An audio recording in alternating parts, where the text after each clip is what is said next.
الله وبركاته.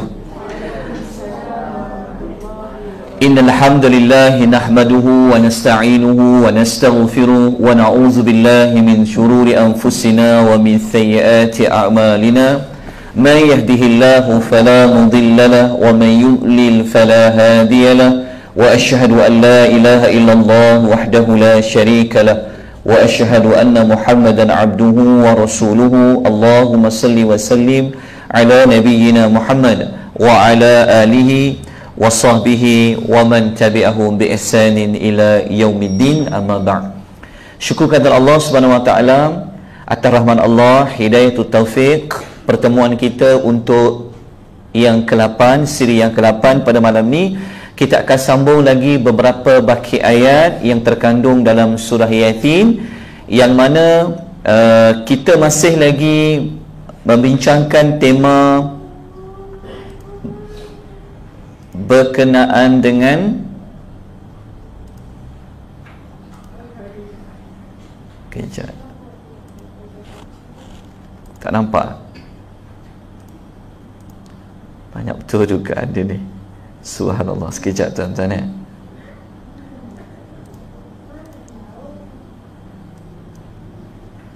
Okey, kenapa dia tak berjalan? Gangguan teknikal, sekejap.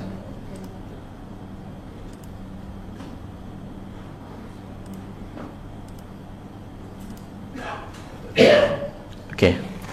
Lihat yang di bawah tu, yang tema di bawah yang ketiga tu, yang tentang hari kebangkitan. Bermakna kita masih lagi bincang yang ketiga, iaitu tentang hari kebangkitan. Yang ini adalah carta alih untuk siri yang ketujuh pada 2 minggu yang lalu, yang mana kita telah bincang tentang ayat yang Allah sebut tentang berlakunya tiupan sangkakala yang pertama, ayat nombor 49 sampai 50. Kemudian berlakunya tiupan sangkakala yang kedua, ayat 51. Kemudian bangkit daripada kubur, ayat 51-52. Lepas bangkit pada kubur, dikumpulkan oleh Allah di satu tempat, ayat 53. Kemudian Allah Subhanahu wa taala akan memberikan balasan yang adil. Tidak ada mana-mana makhluk yang akan dizalimi oleh Allah Subhanahu wa taala.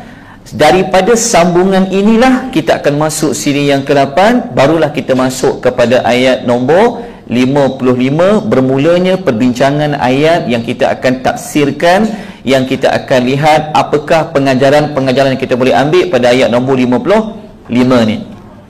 Okey, ayat 55 ni, dia punya ringkasan ayatnya, ini dah bermula cerita tentang kumpulan yang Allah beri nikmat masuk syurga. So ni di antara nikmat ni. Ini ayat nombor 55, fi syurulin fakihun.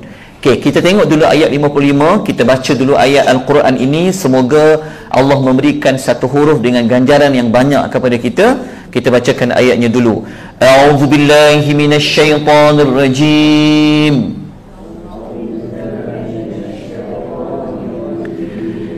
Inna ashabal jannati al-yawma fi syughulin fakihun.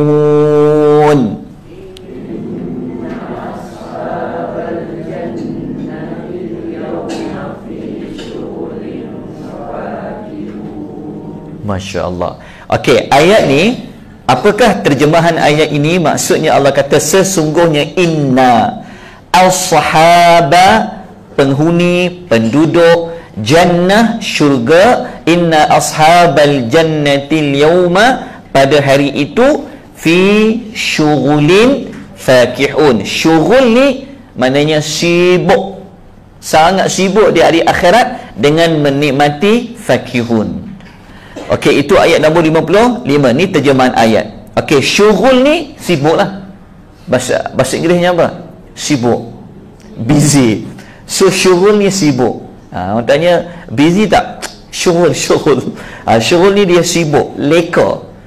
Jadi ayat nombor 55 ni Allah memberitahu kepada kita semua, dalam banyak-banyak manusia ni ada satu kumpulan manusia yang apabila di akhirat nanti, antara balasan yang Allah bagi, dia ini sibuk menikmati kesenangan, kebahagiaan yang ada di dalam syurga. Oleh sebab itu kita letakkan carta dia begini, yang ni. So ini ayat permula dia, iaitu ayat nombor 55, iaitu sibuk dengan nikmat syurga. Maka ayat yang berikutnya Allah menerangkan apakah antara nikmat-nikmat yang mereka ini macam sibuk dengan nikmat dia di dalam syurga tu. Antaranya yang ni, okey, perkara satu, ini ayat yang sama, kemudian cerita tentang buah-buahan dan ucapan salam daripada Allah. So surah Yasin ni dia tidak cerita detail tentang, Allah tidak memperincikan tentang apakah nikmat secara panjang lebar. Tetapi ada satu ayat tu, walaupun dia pendek, tetapi dia dah sebut nikmat keseluruhan dia. Nanti kita akan sebut ayat dia. Okey, yang perkara-perkara ini diambil daripada ayat-ayat dalam surah Yasin. Okey, kita tengok dulu ayat yang ke-55 tadi yang menjadi permulaan perbahasan kita, iaitu dari akhirat ada orang tu sibuk dengan kesenangan nikmat syurga. Semoga kita semua yang hadir pada hari ini dan juga kepada orang-orang mukmin yang ada di muka bumi Allah Ta'ala ini, semoga kitalah yang Allah panggil dalam ayat tadi ashabal jannah. Semoga kita ini adalah penduduk syurga yang sibuk dengan nikmat. Semoga Allah menjauhkan kita dengan rahmatnya daripada Allah masukkan kita ke dalam api neraka. Ada orang mereka ini sibuk dengan azab. Tapi dalam surah Yasin ni Allah tidak cerita panjang lebar tentang ada orang diazab ni bentuknya macam mana. Tetapi bab syurga ni dia panjang sikit ayat dia. Berbeza dengan ayat yang cerita masuk dalam neraka tu. Ini bermakna orang yang baca surah Yasin ni, Allah nak bagi semangat, Allah nak bagi motivasi supaya kamu jadilah penghuni-penghuni syurga yang menikmati kesenangan di dalam syurga. Okey, ayat nombor 55 ni apakah pengajaran yang boleh kita ambil? Setiap kelas memang kita akan sebut apakah dia punya ad-durus wal ibar, dia punya pelajaran, dia punya pengajaran ayat dia. So ibrah yang pertama, Allah nak menjelaskan kepada kita bahawa manusia ni waktu dibangkitkan di hari pembalasan akan terbahagi kepada dua kategori, iaitu penghuni syurga dan penghuni neraka. Okey, ada dua kategori manusia. Ada yang jadi penghuni syurga, ada yang jadi penghuni neraka. Sekarang kita bincang dulu ayat cerita tentang penghuni syurga. Dalam surah Yasin, Allah mulakan dulu dengan penghuni syurga. Lepas tu nanti baru Allah datangkan ayat berkenaan dengan penghuni neraka. Begitulah ayat Quran. Ayat Quran, kalau dia cerita, kalau dia sebut satu karakter manusia, dia akan sebut lawan dia. Sama ada ayat Quran tu dia dahulukan watak jahat dulu ataupun watak baik kemudian. Dua-duanya dua-duanya digunakan oleh Allah di dalam Al-Quran. Seolah-olahnya Allah memberitahu kepada kita semua apabila baca surah Yasin ni, Allah bagi kita pilihan. Kamu nak pilih, kamu nak jadi ayat yang keberapa dalam ayat itu? Kamu nak jadi insan ayat 55 kah? Ataupun kamu nak jadi pada ayat yang satu lagi yang kita akan tengok tentang penghuni neraka kah? Pilihan di tangan kita semua. So kita diberikan pilihan. Jadi semoga kita semua menjadi penghuni syurga. Dan pelajaran yang kedua yang boleh kita belajar pada malam ini berdasarkan ayat 55, perkataan fakihun itu menunjukkan kesempurnaan kenikmatan syurga. Lepas tu perkataan fakihun tadi tu dia merujuk kepada buah-buahan juga, fakih buah-buahan juga. Senda gurau pun perkataan fakah, berdasarkan kepada perkataan fakah juga.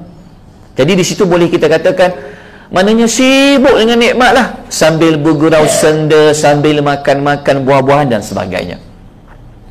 Kemudian pelajaran yang ketiga yang boleh kita jadikan sebagai panduan selepas kita balik daripada kelas ini ataupun setiap kali kita membaca ayat-ayat ini, Allah memberitahu sesungguhnya balasan itu setimpal dengan amal perbuatan.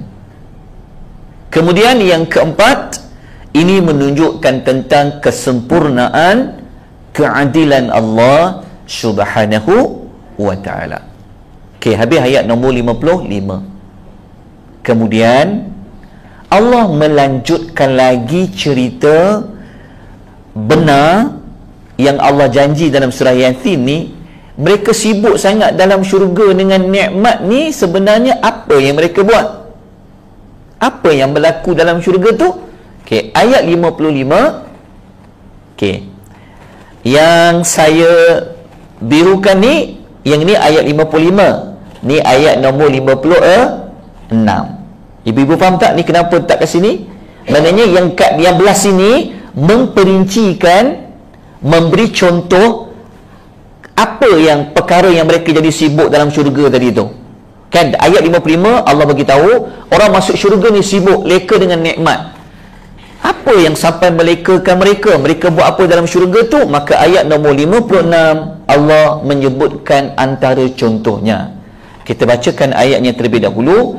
Hum wa azwajuhu fi zilalin 'alal araiki muttaki'un.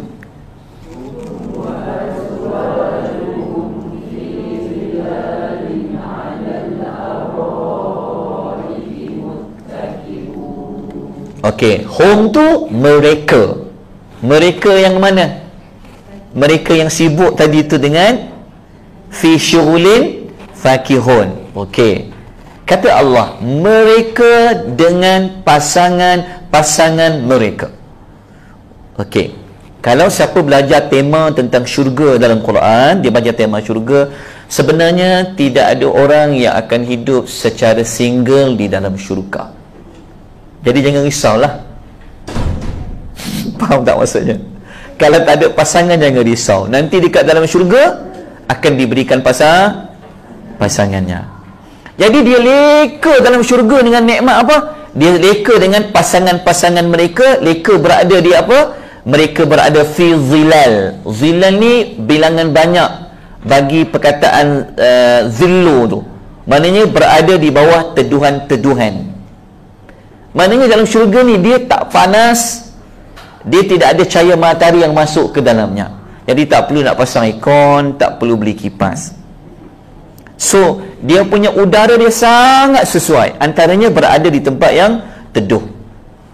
Mereka berada dengan pasangan di tempat yang teduh sedang buat apa? Sambil duduk. Yang ini ada ulama khilaf. Perkataan muttaki'un tu nak terjemah sebagai apa? Al-araik ni apa? Okey, kita terjemah dulu yang muttaki'un ni. Kalau tengok terjemahan dia, okey, kita tengok dulu ni. Kita tengok dulu al-araik. Al-araik tu apa? Okey, kita tahu dalam ayat ni Allah bagi tahu mereka dengan pasangannya duduk di bawah tempat yang teduh. Okey. Dengan pasangan di tempat yang teduh. Mereka berada di atas apa? Dalam keadaan apa? Setengah terjemahan dia kata sambil duduk. Muttaki untuk ulama khilaf lah. Yang ni saya ambil terjemahan daripada tafsir pimpinan Ar-Rahman Abdullah Basmaih tu. Dia terjemah sebagai duduk berteleku ni apa? Ni bahasa Inggeris. Ni yang Jakim keluarkan dalam English tu. Dia tahu tak duduk berteleku tu apa? Duduk bersandar? Sandar, faham sandar? Okey, paling mudah dia duduk dalam keadaan yang santai. Okey, kalau tengok dalam kamus, berteleku tu maksudnya apa? Iaitu bertumpu dengan kedua-dua belah siku, terutama ketika duduk. Maknanya bersandarkah? Ataupun mungkin dia begini, ataupun mungkin dia bersandar. Wallahu ta'alam. Tetapi yang paling penting, duduknya itu adalah duduk yang sangat santai bersama dengan pasangan dia. Okey, dia duduk di atas apa? Yang pasti tak duduk di bawah. Dia akan duduk di satu tempat yang tinggi. Apa dia? Allah kata Allah kata apa? Hum wa azwajuhum fi zilalin 'alal araq. Araq tu apa? Araik tu. Okey, al-araik dia adalah bilangan banyak, plural bagi perkataan arikatun, yang bererti katil yang ada di kamar pengantin. Setengah terjemahan dia terus terjemah apa? Pelamin. Okey. Dalam tafsir Al-Jalalain, Al-Imam Suyuti dia mengatakan dia tempat yang dengan pasangan duduk di atas tempat yang dia ada tempat yang khas. Okey, kalau ikut Al-Imam Ar-Razi dalam tafsir Ar-Razi, Al-Araik ni adalah tempat tidur yang dihiasi di dalam kubah ataupun rumah. Ada tirai-tirai macam tu. Iyalah, kalau pengantin dia buat apa? Dia berlansir, begitulah. Tetapi sama, tapi tak serupa. Kalau kita boleh gambarkan dengan spesifik, kalau kita boleh bayangkan, maknanya itu bukan syurga lah. Tapi yang pastinya dia akan duduk di kalau kita terjemah pelamin tu, maknanya dia dihias, tempat dia dihias, dia letak di bawah tu tempat yang, sebab teduh tadi itu maksudnya mesti ada satu yang lindung dia. Itu dibahas oleh para ulama tafsir. Saya cuba mencari makna yang tepat tu, memang sukar untuk diberikan satu definisi yang tepat lah. Tapi pastinya kalau terjemahan biasa diterjemah duduk bersandar di atas pelamin. Tapi pastinya dia duduk tu tempatnya teduh. Teduh tu confirm sebab ada ayat Quran tadi. Maka para ulama kata antara bentuk teduhannya dia duduk di bawah yang boleh tutup dia. Duduk di bawah kubah, dan dia duduk di dalam rumah. Wallahu ta'ala bagaimana bentuk dia. Tetapi tempat tu dia tidak panas bersama pasangannya. Mereka sembang apa? Mereka berbincang apa? Surah Yasin tidak menceritakan. Seolah-olahnya Allah buka jalan kepada kita. Kalau kamu nak tahu lanjut, kamu bukalah surah lain. Sebab surah Yasin dia tak cerita panjang lebar. Kalau kita nak tahu detail, kita buka surah satu syurga untuk jin, satu syurga untuk manusia. Surah apa? Ar-Rahman. Ar-Rahman surah pengantin. Orang kata surah pengantin tu ada dua syurga tu. Tu baca surah tu, ataupun detailkan juga dengan baca surah Al-Waqi'ah. Boleh dapat maklumat lanjut. Okey. Kemudian kalau kita buka dalam Al-Quran, perkataan Al-Araik tadi tu kan, yang bentuk katil pelamin tadi tu, tempat mempelai tu, dia ada 5 tempat di dalam Al-Quran yang Allah sebut. Antaranya surah Al-Kahfi ayat 31, surah Yasin yang kita baca ni ayat 56, surah Al-Insan ayat 13, dan ini adalah surah Al-Mutaffifin ayat 23 dan ayat 35. Semua sekali ada berapa kali? 1, 2, 3, 4 dan 5 kali di dalam Al-Quran yang sebut menggunakan perkataan mereka duduk, sama ada bersandar, berteleku tadi, ataupun bagaimana bentuk, tapi yang pastinya duduk dalam keadaan yang sangat-sangat santai bersama pasangan di bawah tempat yang teduh. Okey, boleh faham ayat dia ni? Okey. Apakah pengajaran yang boleh kita belajar? Nombor 1, Allah nak memberitahu kepada kita bahawa para penghuni syurga akan memiliki isteri-isteri kalau bagi lelaki. Lelaki confirm, kalau tidak rujuk dalam hadis, dia akan dapat minimum 2 bidadari dia. So dia pun masuk dengan isteri dia. Maknanya bidadari pun akan jadi pasangan dia. Itu kat syurga.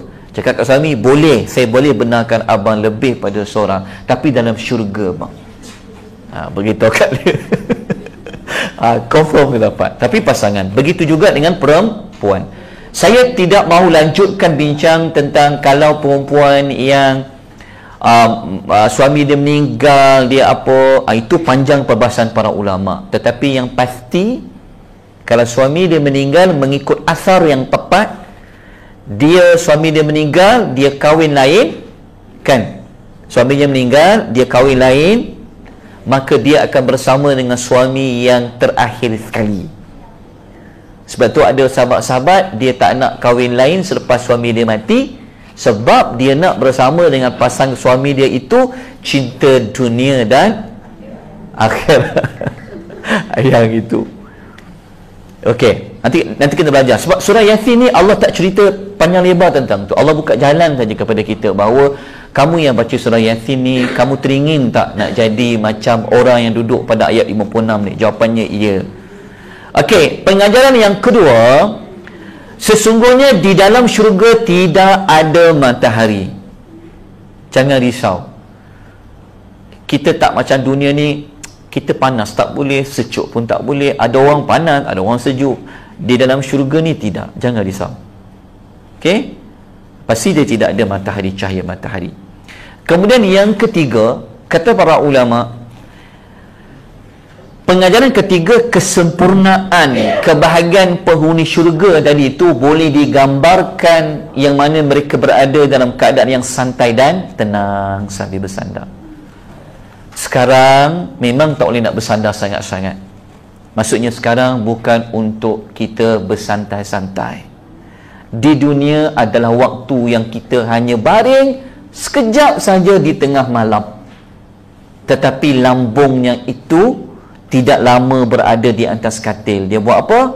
Dia bangun salat malam.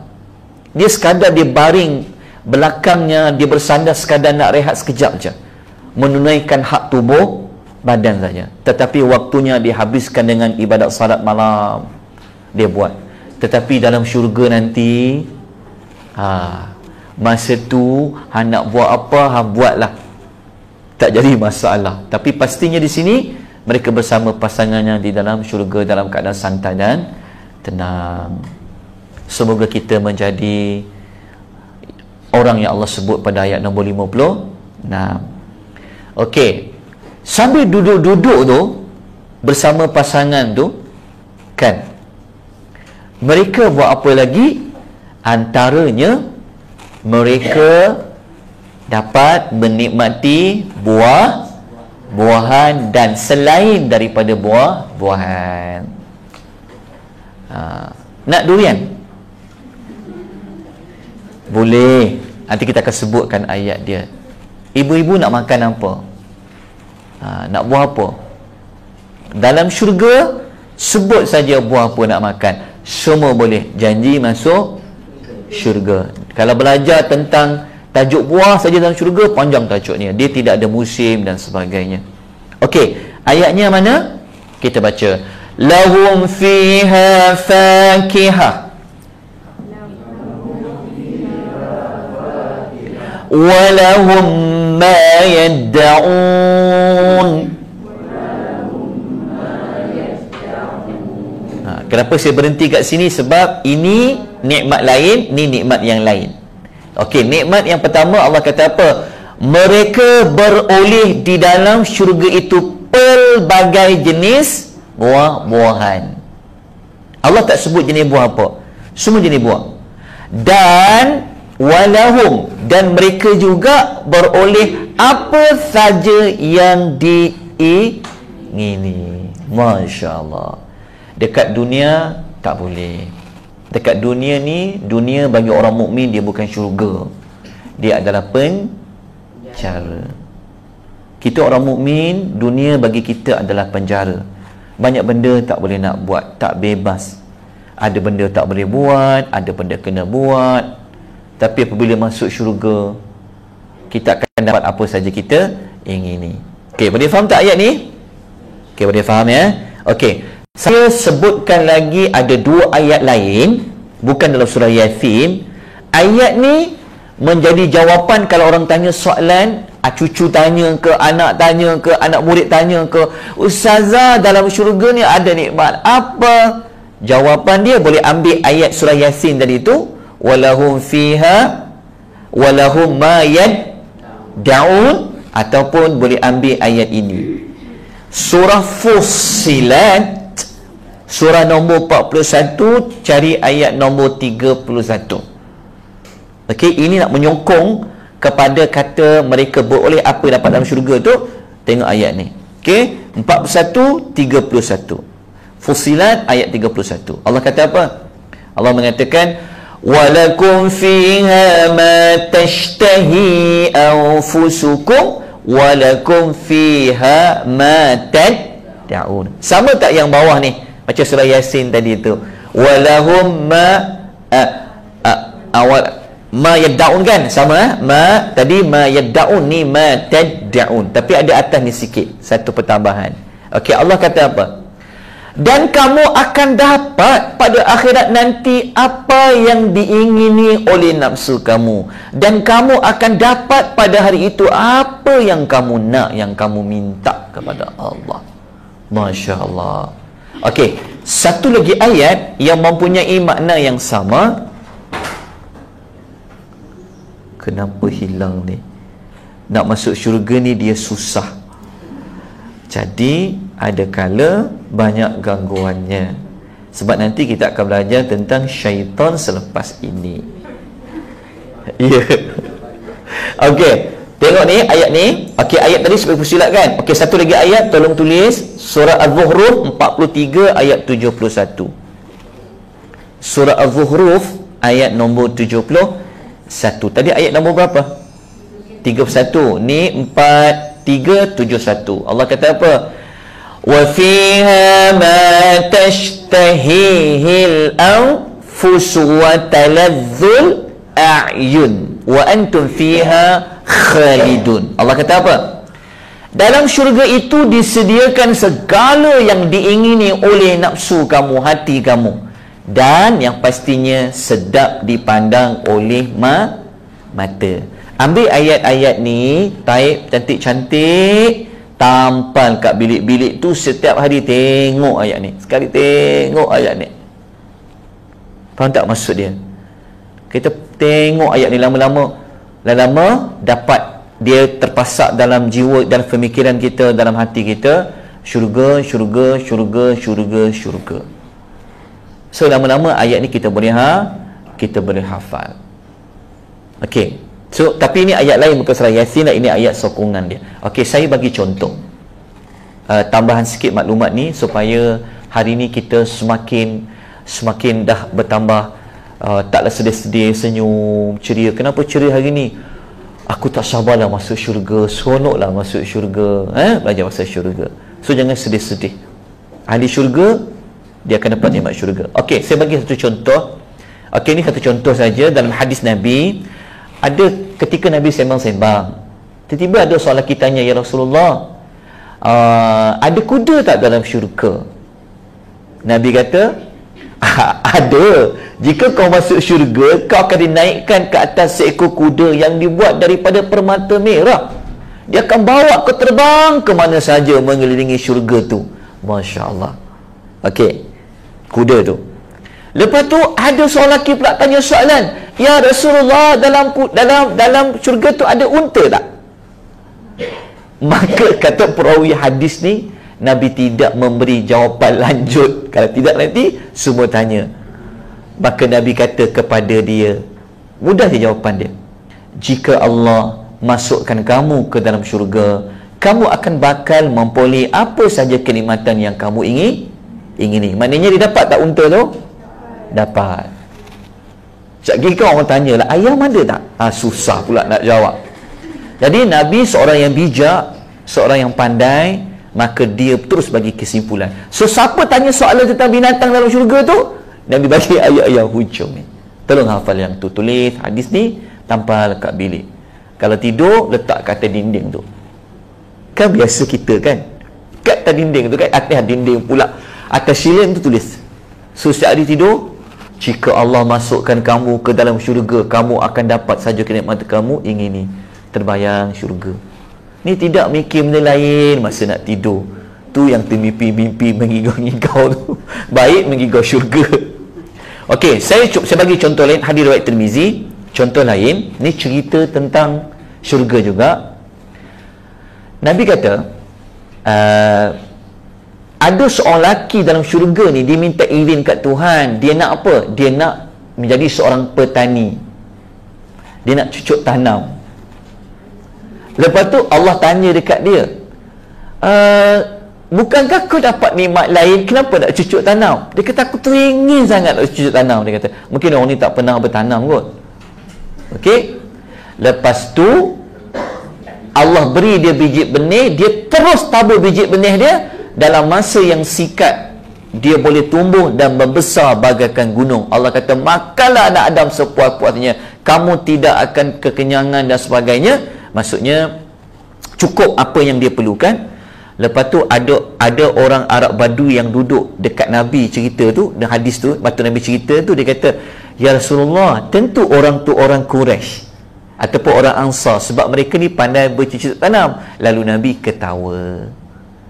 Maknanya ada orang, kan hadis, ada ayat Quran sebut tadi apa? Kan surah Yasin sebut apa? Ma yad'un, apa yang kamu ingini.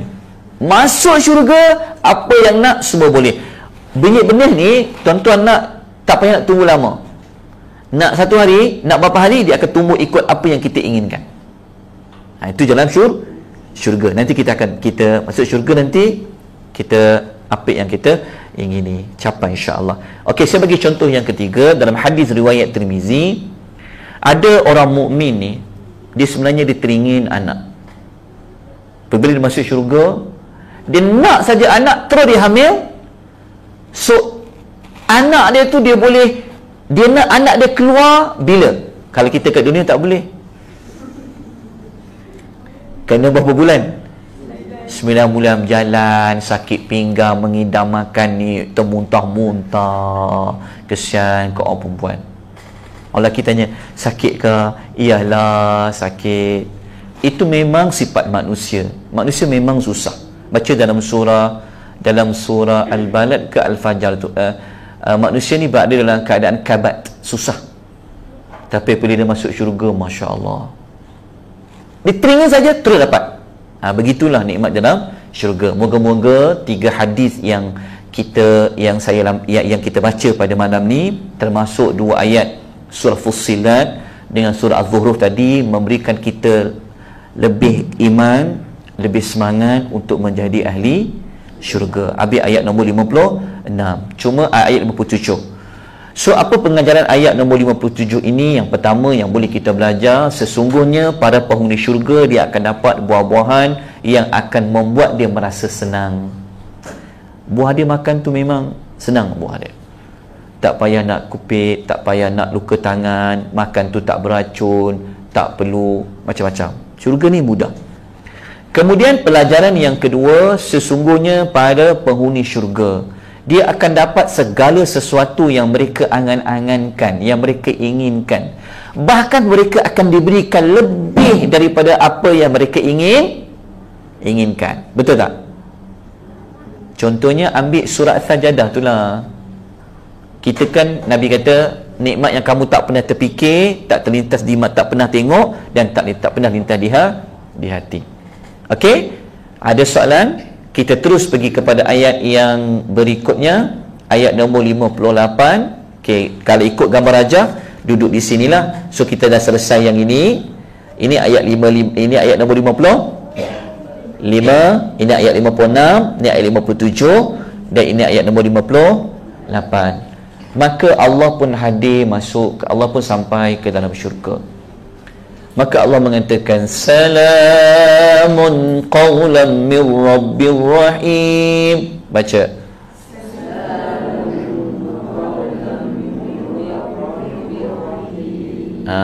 Salam, ucapan salam. Qawlan adalah firman daripada Rabb yang maha penyayang. Ucapan salam daripada Rabb yang penyayang. Nanti kalau belajar tentang tema pasal syurga dalam Quran, digabung dengan hadis Nabi, sebenarnya waktu ahli syurga sedang leka ni, sedang leka dapat nikmat, maka Allah pun hadir kepada ahli syurga. Kalau kita baca ayat ini, Allah akan memberi ucapan salam. Maka hadis tu sahih. Hadis tu sebut, Allah tanya kepada ahli syurga, macam mana nikmat? Cukup tak?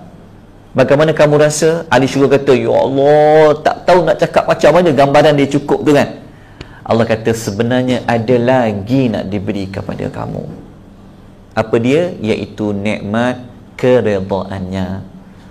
Allah kata, pada hari ini aku akan berikan redha aku kepada kamu. Itulah nikmat yang besar sebenarnya daripada syurga sebenarnya.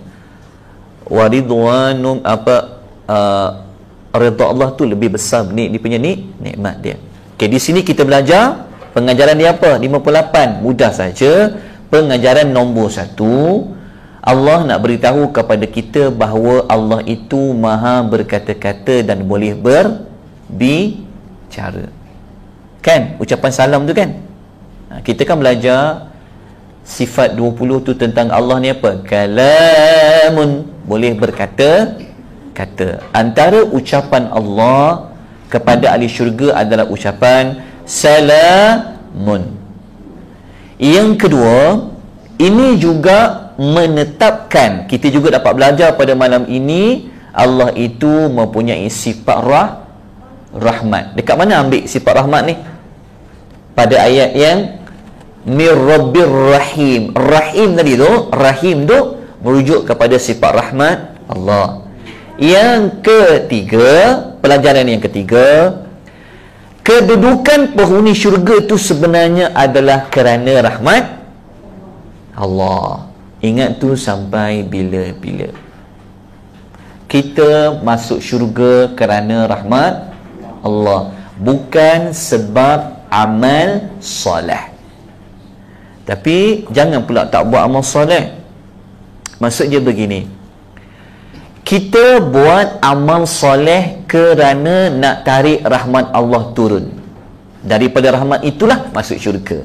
Bukan buat amal soleh tukar dengan syurga. Itu jawapannya memang tak dapat. Tetapi kita buat amal soleh, baca Quran, supaya Allah turunkan rahmat. Daripada rahmat kita masuk syurga. Maka selesailah ayat berkenaan balasan kepada penghuni syurga. Pendek je ayat dia. Bermula ayat nombor 55 sampai nombor 58 je. Okay? Seterusnya Allah membawa kita pula untuk kita mengambil pelajaran, mengambil teladan, menjadikan sempadan bagi satu lagi kumpulan manusia, iaitu orang yang kafir, pada ayat 59 sehinggalah kepada ayat nombor 64. Okey. So kita nak jadi yang ni ke kita nak jadi yang ni? Pastinya kita nak jadi kumpulan yang sebelah sini. Kalau kita nak jadi kumpulan yang sebelah sini, kita jangan buat apa yang dibuat oleh kumpulan belah sini. Itu jawapan dia, mudah. Okey, antaranya kenapa orang kafir ni Allah masukkan dia ke dalam neraka, apa sebab dia? Maka kalau kita boleh elak apa yang dibuat pada ayat yang kita akan bincang 59-84 ni, ini bermakna kita duduklah kumpulan ni. Sebab nanti di alam akhirat dua ni akan dipisahkan. Allah akan pisahkan, beriman sana, orang yang tak beriman sana, dia akan dipisahkan. Iaitu pada ayat nombor 59. Kita baca ayatnya.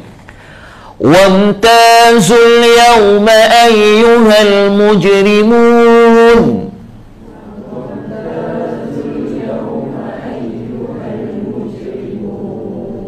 Okey, Allah kata dan ni maksudnya ada cerita lain.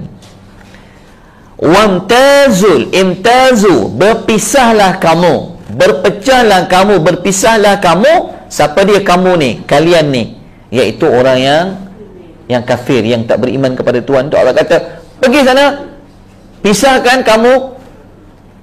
Al-yawma, pada hari ini, ayyuha, wahai orang-orang yang mujrimun, orang yang berdosa.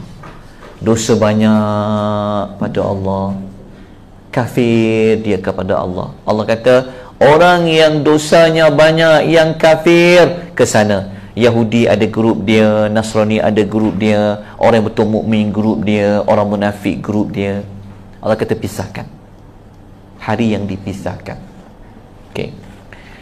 Kita terus pergi kepada pelajaran ayat ini, nombor 59. Kita boleh belajar dekat sini.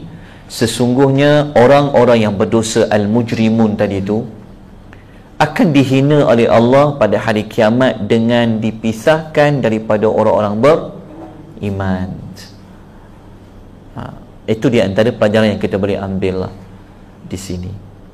Semoga nanti kita ni Allah grupkan kita, Allah letakkan kita kumpulan sebaik-baik teman. Wa hasuna ulaika rafiqa. Masih ingat lagi siapa sebaik-baik teman? Yang empat kumpulan sebaik-baik teman tu yang selalu kita minta ikut macam mereka tu setiap hari dalam solat kita. Orang yang Allah bagi nikmat pada mereka. Siapa dia? Masih ingat?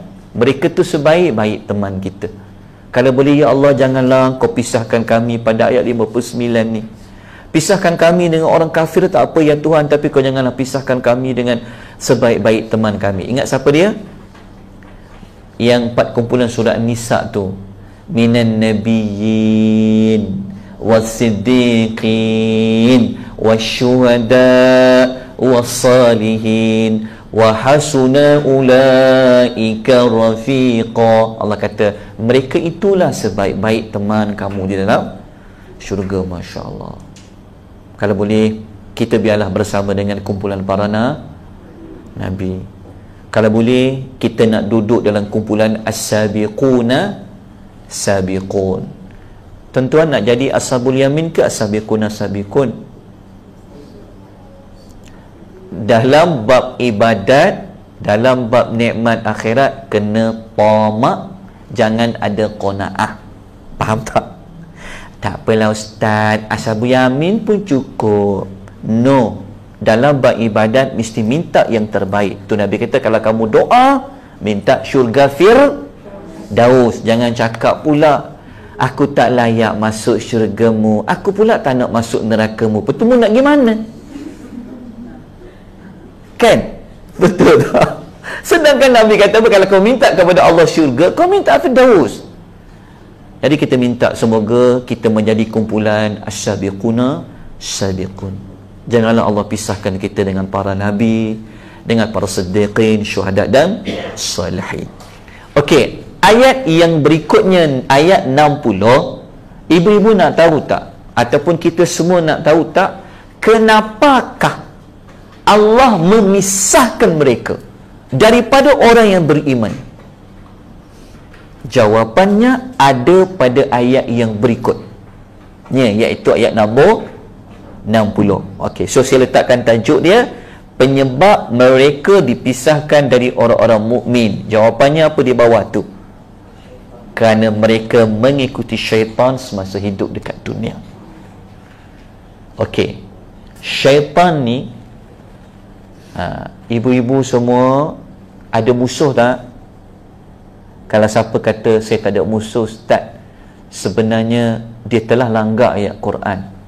Musuh kita sebenarnya siapa? Syaitan. Syaitan ada musuh. Okey, kenapa mereka tu Allah pisahkan? Dia tak join grup orang mukmin tadi tu yang masuk syurga leka dengan nikmat. Allah bagi jawapan dia. Antara sebab dia utama kerana mereka ini mengikuti syaitan semasa di dunia. Bacakan ayat nombor 60 tu.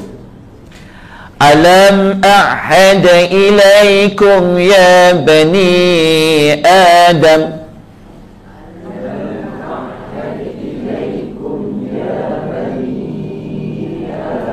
Ya bani Adam alla ta'budu syaitan.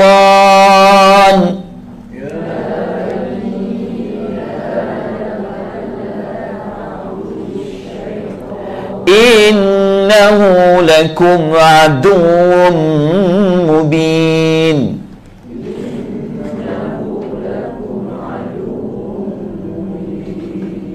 Ini jawapan dia. Ayat 60 Allah berikan jawapan kenapa mereka itu dipisahkan. Okey, Allah kata, bukankah aku telah perintahkan, bukankah telah aku pesan kepada kamu wahai anak-anak Adam. Kenapa sebut wahai anak-anak Adam? Maknanya daripada Adam dulu tu sampailah kepada umat yang berikutnya Allah pesan. Sebab bapa kita ni kan keturunan Nabi kan? Keturunan Nabi tak ni? Ya, Nabi apa? Nabi Adam dan Nabi Nuh. Okey, kan bapa kita Adam pernah dikeluarkan daripada syurga. Kenapa? Apa sebab dia? Sebab itu tempat tinggal kita yang asal-asalnya adalah di dalam syurga. Kan Allah pesan dalam Quran, kamu wahai anak Adam, kamu jangan terfitnah oleh syaitan sebagaimana abawaikum, bapa kamu telah dikeluarkan daripada syurga. Jadi Allah kata, bukankah aku telah perintahkan, aku dah pesan wahai anak-anak Adam, agar kamu janganlah menyembah syaitan. Menyembah syaitan ni bermakna jika kita mentaati, mengikut hasutan syaitan, dia panggil istilah menyembah syaitan. Allah kata, kenapa jangan ikut syaitan tu? Sebab syaitan itu adalah musuh yang terang-terang kepada kamu, kata Allah. Okay, boleh faham tak maksud dia? Okay, di sini kita belajar sebenarnya yang Allah pisahkan daripada ahli syurga tu apa? Kerana mereka ini menyembah syaitan, maknanya mentaati syaitan. Okey, kita terus pergi kepada ayat nombor pengajaran, ayat nombor 60 ni apa? Yang pertama, Allah nak tegaskan kepada kita semua bahawa manusia ini bermusuh dengan syaitan. Ingat, musuh kita utama adalah syaitan.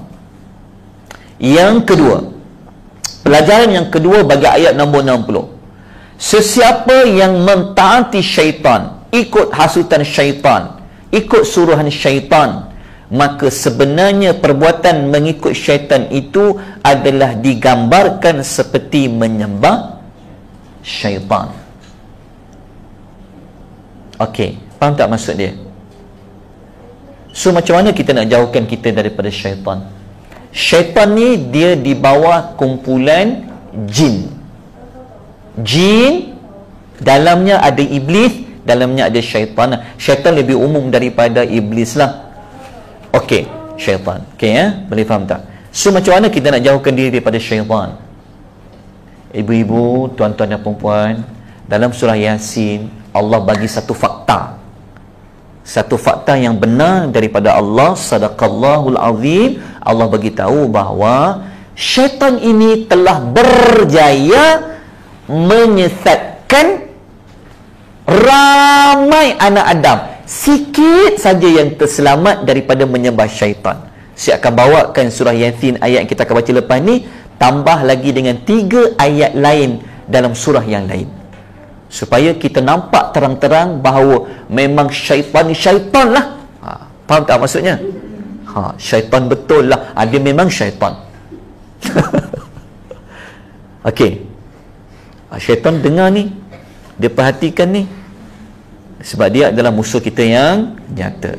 Okey, lepas Allah kata ayat 60 ni lah menyebabkan kamu terpaksa dipisahkan orang mukmin, kan? Maka Allah terangkan pada ayat nombor 61, sepatutnya kamu kena sembah siapa? Allah terangkan ayat nombor 61. Baca ayatnya. Wa ani'buduni hadza siratun mustaqim.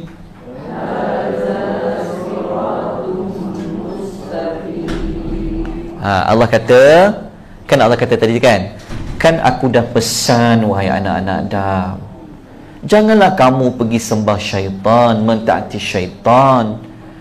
Sesungguhnya syaitan tu adalah musuh yang nyata bagi kamu. Sepatutnya kamu ni, aku telah perintah supaya sembah siapa? Sembah aku, ibadat kepada aku. Siapa yang sembah aku, ibadat kepada aku, itulah jalan yang lurus. Okey, so makna ayat ini dalam tafsir ajal lain mengatakan, Allah mengatakan ithakanlah Allah dan ta'atilah Allah. Okey, apakah pelajaran yang kita boleh ambil daripada ayat nombor 61 ni? Allah nak beritahu kepada kita bahawa Sesungguhnya jalan yang lurus itu sebenarnya adalah menyembah Allah, beribadah hanya kepada Allah. Okey. Ayat yang berikutnya, okey, ayat berikutnya ayat berapa? 62. Ayat, tengok tuan-tuan tengok bagaimana Allah linkkan ayat dia ni. Okey, begini. Ulama-ulama tafsir yang mengkaji tentang Quran ni, mereka cuba mencari hubung kait ayat ni. Okey. Ayat nombor 62 kita akan belajar sebentar ini. Okey, tadi Allah beritahu syaitan tu musuh bagi kita kan? Musuh yang tersembunyi ke musuh yang nyata-nyata? Nyata. Tapi Allah ada bagi bukti tak kenapa dia musuh kita? Allah ada sebutkan kenapa kita perlu jauhkan diri daripada syaitan. Kenapa kita jangan taat kepada syaitan tu? Maka ayat 62 Allah menunjukkan bukti. Kalau tadi aku terang ayat nombor 60 dia adalah musuh kamu yang nyata, sekarang ayat nombor 62 Allah kata sekarang aku akan terangkan apakah bukti bahawa syaitan itu adalah musuh yang nyata. Maka ayat 62 kita boleh buat ringkasan dia begini. Ayat 62 untuk menunjukkan bukti syaitan itu musuh utama bagi manusia. Dalam masa yang sama, kandungan ayat 62 Allah nak menyebut bahawa kemampuan syaitan menyesatkan ramai manusia. Bukan sikit-sikit ya. Okey, kita bacakan ayatnya. Boleh bacakan ayatnya? وَلَقَدْ أَضَلَّ مِنْكُمْ جِبِلًّا كَثِيرًا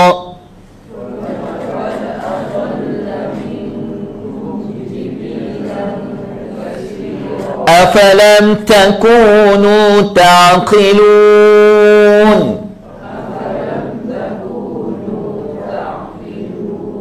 Okey, ayat 62 ni Allah kata apa? Dan benar-benar, dan benar-benar sesungguhnya syaitan itu telah menyesatkan. Okey, kalau kita belajar panjang sikit waktu belajar satu ayat ni, kalau kita belajar betul-betul detail, waw ni dan lah. Lam ni sebenarnya adalah huruf untuk penegasan. Benar-benar, qad ni pun sesungguhnya. Awal-awal tempoh dulu, awal kelas saya terangkan. Maksudnya Allah guna lam dengan qad ni ada dua penegasan. Maknanya betul-betul Allah nak beritahu pada kita, syaitan ni apa? Telah menyesatkan golongan yang ramai di kalangan kamu. Macam mana dapat istilah ramai? Diambil daripada perkataan jibilan tadi itu. Jibil tadi itu dalam tafsir Al-Munir mengatakan bahawa ia merupakan makhluk dan kumpulan yang besar. Jibil juga dalam tafsir menurut Qul Syihab dia kata jibil ni macam jabal, gunung, benda yang besar. Maknanya di sini Allah nak beritahu kepada kita bahawa syaitan dia telah menyesatkan kumpulan yang ramai dan orang yang top, orang yang hebat-hebat pun dia boleh sesatkan. Kalau kita combine makna jibil tu, kan ayat dia bunyi walaqad adalla, ni sesat, minkum kamu jibilan ni kumpulan yang besar, kathiran banyaklah. Okey, maknanya Allah kata banyak tak? Banyak. Okey, kemudian Allah mengatakan lagi, kalau kamu dah tahu mereka ni telah menyesatkan golongan yang ramai di kalangan kamu, kenapa kamu tak fikir? Cubalah bawa berfikir. Okey, faham tak maksud ayat ni? Maka apakah kamu tidak memikirkannya? Okey, soalan yang bentuk afalam takunu ta'qilun tu dalam tafsir Al-Munir, kalau kita belajar ilmu balaghah, ini adalah pertanyaan yang mengandungi makna pengingkaran. Dia panggil istifham ingkari. Allah kata, maka kenapa kamu tak fikir? Sebenarnya Allah nak mengingkari perbuatan tidak berfikir sebagai bentuk litaubih, untuk kencaman. Allah mengencam siapa-siapa yang tak berfikir dengan bukti yang nyata syaitan telah menyesatkan ramai manusia. Okey, dah boleh faham? Maknanya manusia yang telah tersesat tu ramai ke sikit? Ramai. Okey, itu surah Yasin kan? Okay, tolong tulis. Saya datangkan, saya bawa 3 contoh surah lain yang menunjukkan bahawa memang terbukti syaitan telah menyesatkan ramai orang, ramai manusia. Okey, yang pertama Ini tulis dulu surahnya, surah yang ke-6, ayat nombor 128, halaman 144. Surah Al-An'am ayat 128. Al-An'am ayat 128, Allah kata apa? Tak perlu bacakan ayatnya, tengok ayatnya. Allah mengatakan wa yauma yahsyuruhum jami'an ya ma'syaral jin qad istakthartum minal insi. Allah kata apa? Dan ingatlah wahai kamu, apabila hari Allah himpunkan, hari perhimpunan nanti, lalu Allah berfirman, wahai sekalian jin, ya ma'syaral jin, sesungguhnya kamu telah meramaikan pengikut-pengikut daripada kalangan manusia. Maknanya Allah kata nanti di akhirat, wahai jin, ramainya pengikut kau. Tadi ayat tu kata syaitan ni jin, sebenarnya syaitan di bawah kumpulan jin. Iblis pun di bawah kumpulan jin. Jin tu umum. Dalil dia buka surah Al-Kahfi tu, yang Allah kata semua malaikat sujud melainkan iblis kana minal jin fafasaqa an amri rabbih. Tu. Okey. Ini bukti dia. Okey, ayat yang berikutnya yang kata ramai pengikut syaitan ni, tengok surah Al-Isra ayat nombor 62. Surah Al-Isra ayat nombor 62. Ini syaitan kata kepada Allah selepas dia diperintahkan. Iblis kan Allah suruh sujud pada apa? Adam kan? Tapi dia sujud tak? Dia tak mau sujud. Lepas habis peristiwa tu, dia pun sebut. Ni ayat tu titik 3 ni sebab ada ayat depan dia. Lepas tu dia kata apa pada Allah? Dia kata la in akhartani ila yaumil qiyamah la ahtanikanna dhurriyyatahu illa qalila. Okey, Syekh Iblis kata apa kepada Tuhan? Jika engkau berikan aku panjang umur sampailah aku hidup sampai hari kiamat, kau bagi aku peluang tempoh, tentulah aku akan menyesatkan zuriat keturunan Adam itu kecuali sebilangan kecil saja. Maknanya ramai yang telah disesatkan kecuali sebilangan kecil. Okey. Satu lagi ayat, tolong tulis surah Saba, surah yang ke-34 ayat nombor 20, muka surat 430. Surah Saba ayat yang ke-20, surah yang ke-34. Allah kata apa? Walaqad saddaqa alaihim iblis dhannahu fattaba'uhu illa fariqan minal mu'minin. Allah kata apa? Sesungguhnya iblis telah dapat membuktikan sangkaannya, iaitu daripada hasutannya terhadap mereka, lalu mereka pun ikut iblis tu, kecuali sebahagian daripada orang yang beriman. Itu yang Allah pesan dalam surah Yasin tu.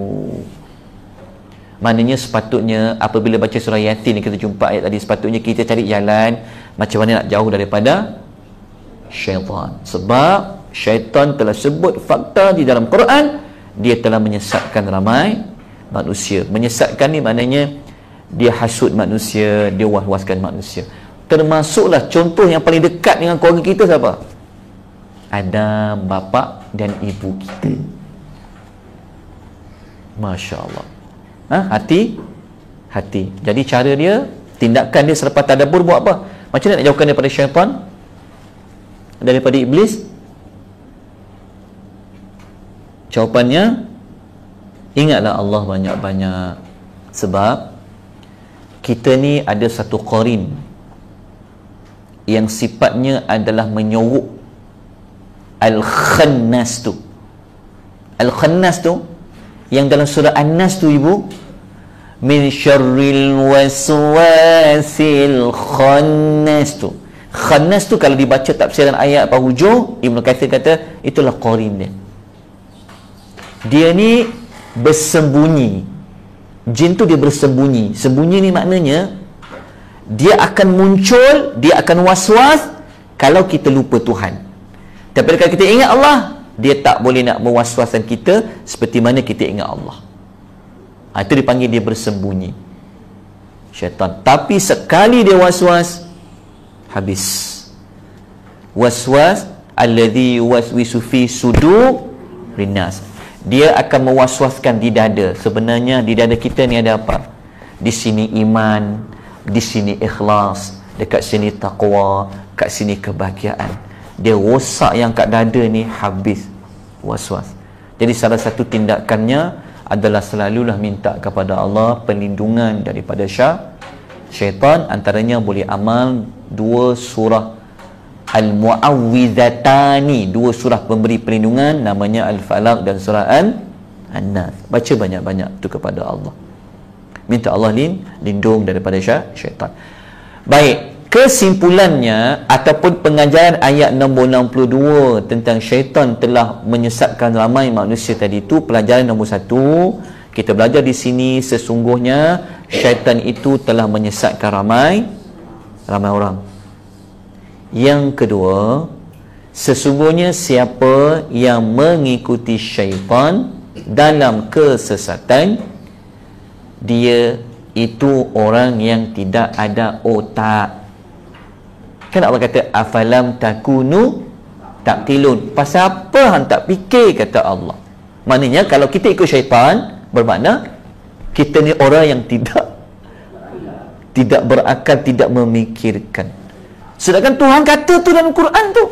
Kita support pula dengan, sokong pula dengan 3 surah yang lain, supaya lepas ni ingat musuh kita syaitan. Musuh kita syaitan, bukan kawan sebilik kita tu musuh kita, bukan jiran kita tu musuh kita, bukan orang yang musuh kita. Musuh kita utama adalah syaitan. Maka carilah jalan macam mana nak belajar strategi syaitan. Anda boleh baca buku yang saya cadangkan, baca buku ni. Cari guru ajar tajuk Talbisul Iblis, karangan Ibnu Jauzi tu, Belitan Iblis. Orang awam ada kaedah syaitan akan hasud. Orang agama ada syaitannya. Tu sekarang ni masyarakat menjadi serabut. Sebab yang laga-lagakan yang main tu semuanya adalah syaitan. Okey, ayat 63, ayat yang ke-63 Allah sebutkan, Allah lanjutkan lagi, ada kaitan tentang siapa yang terikut syaitan tadi, yang sembah syaitan tadi, yang telah Allah pesan banyak kali. Maka apakah balasannya? Kita baca, hadhihi jahannamul lati kuntum tu'adun.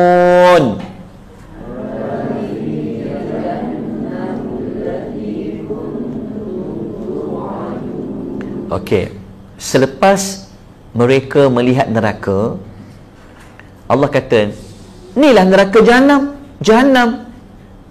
Inilah neraka Jahannam allati yang kuntum tu bukan bunga kuntum tu kamu semua. Tadi belajar bahasa Arab kan, hum, lahum, belajar. So kuntum kamu yang dahulu tu'adun, yang diancam dengannya. Kan Nabi ni ingat tak sebelum ni ayat yang siri 7 tu, masih ingat tak? Yang apabila bangkit daripada kubur, orang beriman dia cakap apa? Dia bangkit daripada kubur, dia akan cakap apa? Hadza ma wa'ada ar-rahman wa sadaqal mursalun. Kan dia kata, inilah yang telah dijanjikan dan betul lah kata-kata orang yang pernah diutuskan. Kan kita belajar pelajaran dekat situ, membuktikan bahawa setiap Rasul mereka mengingatkan tentang hari kebangkitan. Apabila sebut tentang hari kebangkitan, mestilah cerita tentang neraka. Jadi mereka yang tak percaya tentang neraka ni, dulu dekat dunia selalu diingat. Apabila bangkit di alam akhirat dah nampak neraka, Allah kata, inilah neraka yang kamu tu diancam dengannya. Okey, apakah pengajaran ayat nombor 63? Okey, nanti kita akan belajar habis surah Yasin, kita akan masuk surah Mud. Ada lanjutan daripada cerita ni. Saya akan bawa tuan-tuan, kenapa saya pilih Yasin pergi Al-Mud, nanti saya akan terangkan kenapa. Okey, ayat 63, pengajaran dia apa tadi? Sesungguhnya neraka Jahannam boleh dilihat pada hari Kiamat. Okey, dalam surah Mud dia mengeluarkan suara. Okey. Yang kedua, menzahirkan kesalahan mereka kerana tak percaya kepada hari akhirat. Maknanya dulu tak ruginya, tak percaya hari akhirat, ketika aku beriman. Dah menzahirkan kesalahan mereka. Sekarang baru nampak. Dan yang ketiga, menunjukkan Allah tu maha menunai janji. Tak kira lah berapa ratus hari ke, tak kisah. Dia tunai janji. Kebenaran janji Allah Ta'ala. Allah Ta'ala kalau dia janji dalam Quran, semuanya betul akan berlaku. Okey. Lepas tu Allah pun suruh masuklah kamu ke dalam api neraka, ayat nombor 64. Okay, nampak tak dia punya susunan ayat tadi tu? Cerita dia, macam mana Allah bawa kita daripada syurga, pergilah tengok. Seolah-olahnya Allah bawa kita mengembara, melihat apa yang disediakan untuk ahli neraka. Okey, Allah kata apa? Ikut saya baca ayatnya. Islauha al-yawma bima kuntum takfurun.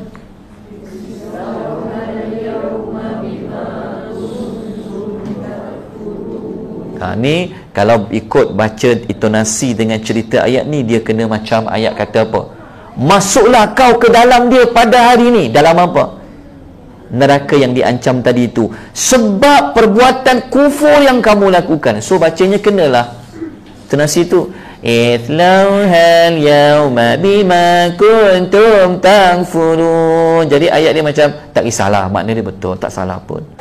Tapi kalau dia faham, dia kena guna nada yang macam tarik dia masuk. Masuk kamu ke dalamnya pada hari ini sebab perbuatan kufur yang kamu lakukan. Okey.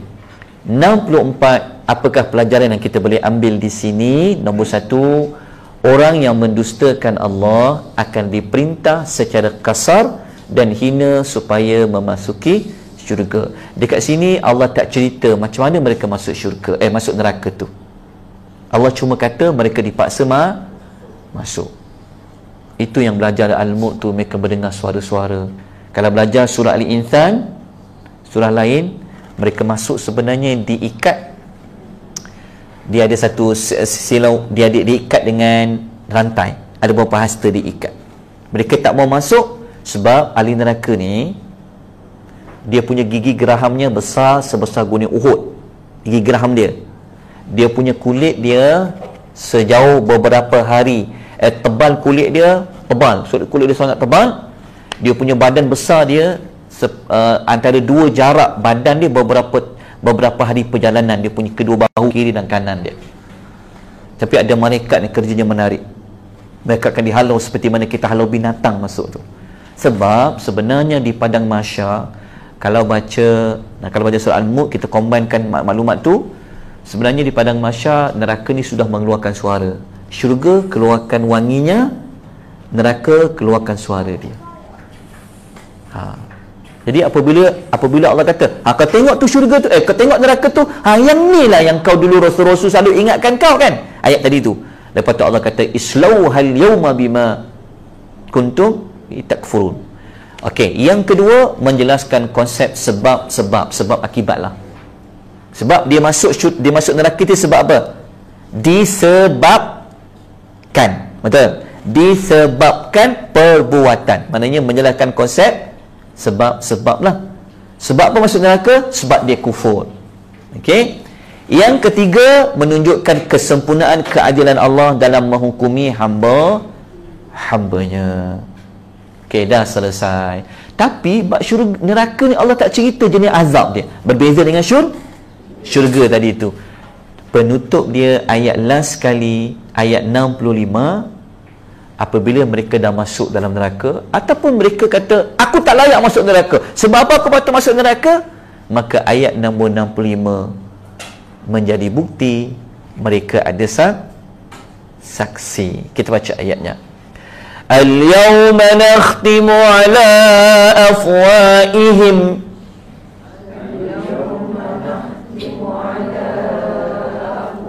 wa tukallimuna aydihim wa tashhadu arjuluhum bima kanu yaksibun.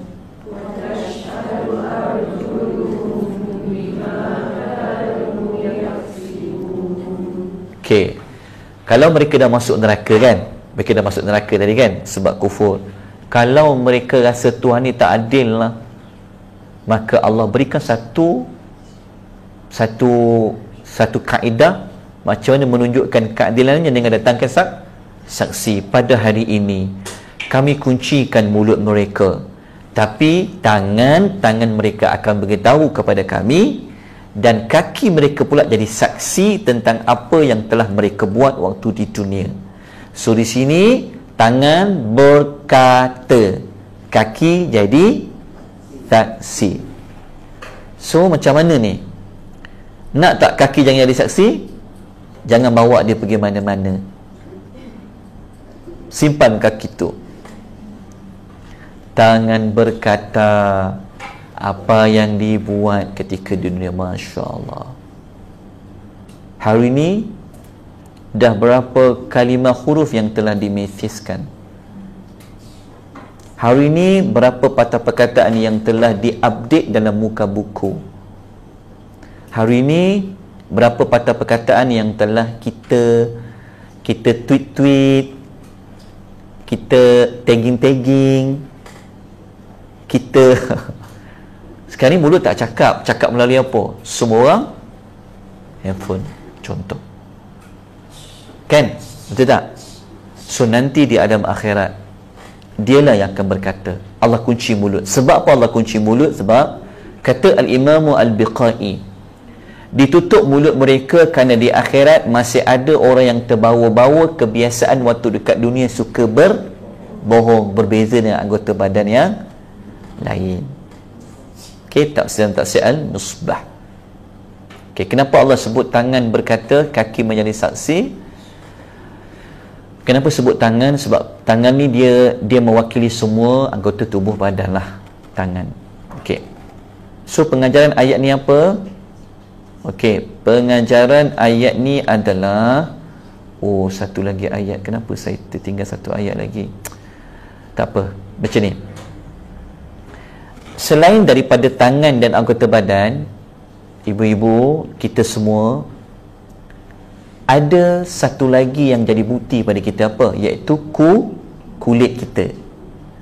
Surah Yasin hanya beritahu siapa bercakap, tangan dan kaki jadi saksi. Sebenarnya dalam surah Fussilat, tulis ayat nombor 21, surah 41, muka surat 479, surah Fussilat ayat 21, surah ke-41, Allah kata apa? Wa qalu li juludihim, apabila mereka dah masuk neraka, mereka kata kat kulit dia, wa qalu li juludihim lima syahidtum alaina, qalu antaqana Allahu alladhi antaqa kulla shay'in wa huwa khalaqakum awwala marrah wa ilaihi turja'un. Setelah berlaku demikian masuk neraka, mereka berkata kepada kulit badan mereka. Kulit badan ni maknanya kulit tangan, kulit muka, semua kulit. Kulit, mengapa kamu jadi saksi kepada kami? Kulit badan mereka menjawab, Allah yang berkuasa menjadikan tiap sesuatu pandai berkata-kata, telah menjadikan kami kulit ini dapat berkata-kata, dan dialah yang menciptakan kamu pada mulanya, dan kepadanya kamu dikembalikan untuk menerima balasan. Masya Allah. Pelajaran dia apa? Tak payahlah jaga kulit.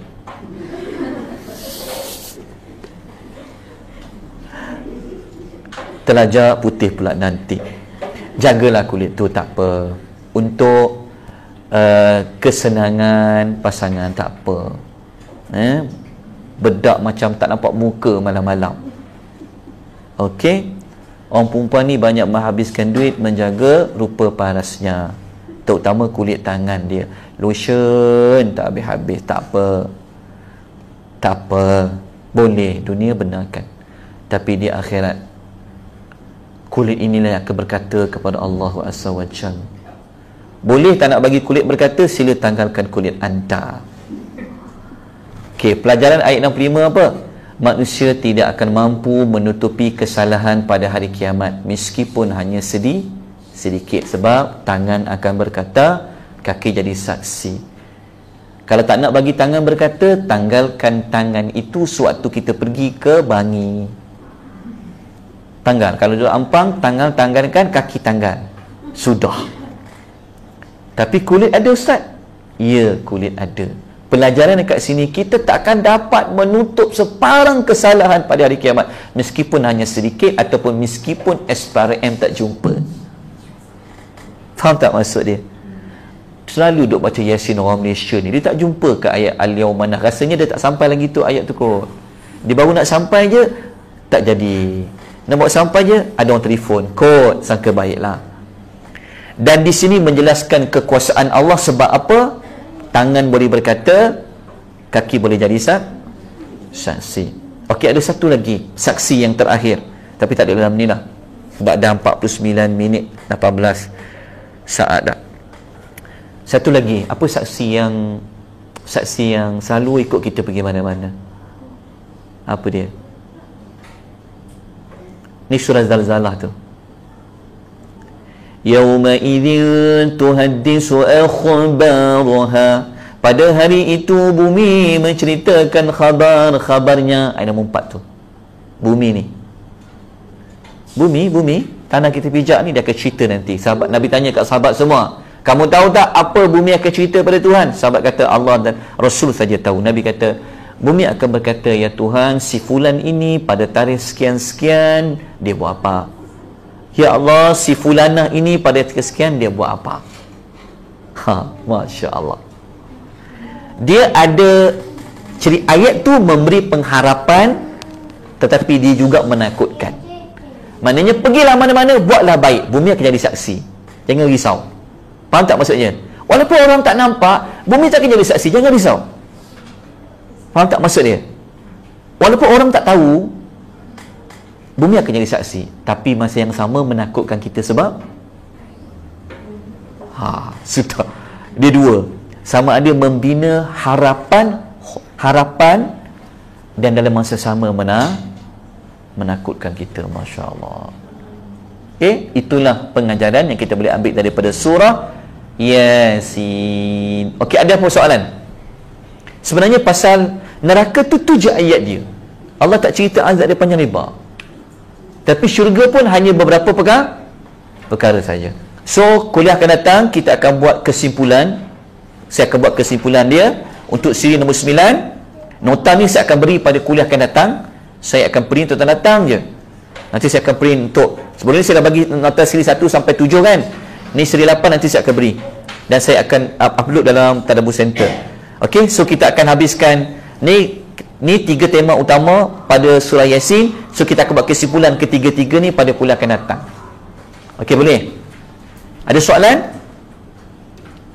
Tak ada. Dah tak nak bercakap dah. Sekarang boleh bercakap, nanti akhirat Allah kunci dah. Baik kita. Semoga pengisan kita pada malam ni dirahmati oleh Allah. Allah menjampakkan iman kepada kita. Semakin hari kita semakin ada rasa takut kepada Allah, minat untuk baca Quran, belajar Al-Quran. Semoga Al-Quran memberi syafaat kepada kita. Aku qouli hadza wa astaghfirullahal azim wa billahi taufiq hidayah. Wassalamu alaikum warahmatullahi wabarakatuh. Subhanakallahumma wa bihamdika asyhadu an la ilaha illa anta astaghfiruka wa atubu ilaik.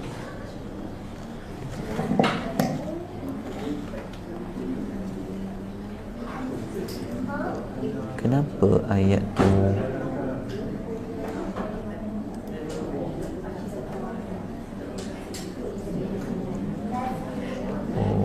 surah An-Nur.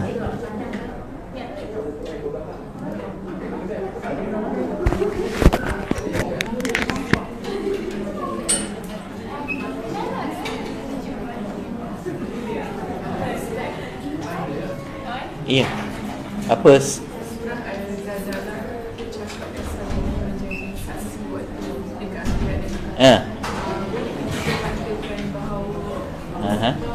Bercahaya alam. Masya Allah.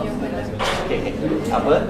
Sebab bercahaya alam Yang berlaku dekat dunia sekarang, masa tu dekat dunia ni, disebabkan ada kisah yang menjadi saksi tentang apa perbuatan-perbuatan. dia secara umumnya ayat dia begitu. Apa saja berlaku dia menjadi